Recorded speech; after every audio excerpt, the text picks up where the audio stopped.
Hi, my name is Tim Gregory. I'm the senior pastor of Family Worship Center in Santa Fe, Texas. And this Sunday I want to talk to you about our third part on wealth. And I want to share a scripture found in Deuteronomy with you. In chapter 8, verses 17 and 18, it says this: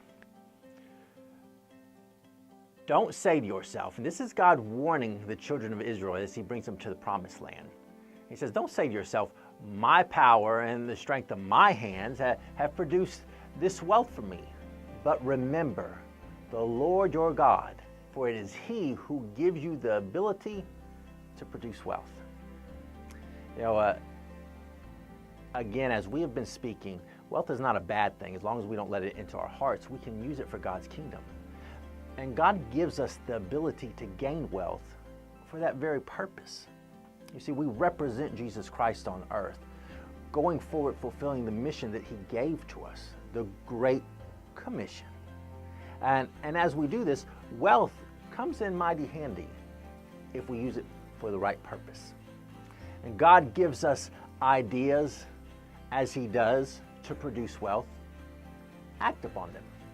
Maybe God has given you an idea that seems out of the box and you've been afraid to act on it. God will bless the work of our hands if we look for him to do it. He will give us ideas and inspire us, but we have to take the initiative to act on them. I'm reminded of the story when Peter and Jesus were entering a town and they had to pay taxes, and Jesus sends Peter fishing.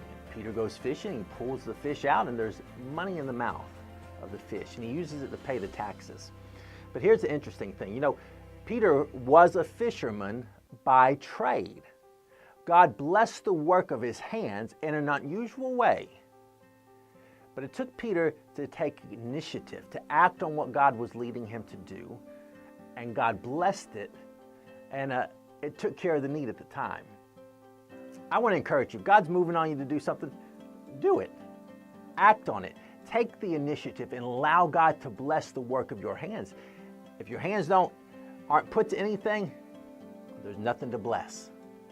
So when he gives you an idea, act on it. Look for him to bless that work, and then take that wealth that comes from it and use it for his glory. Be blessed.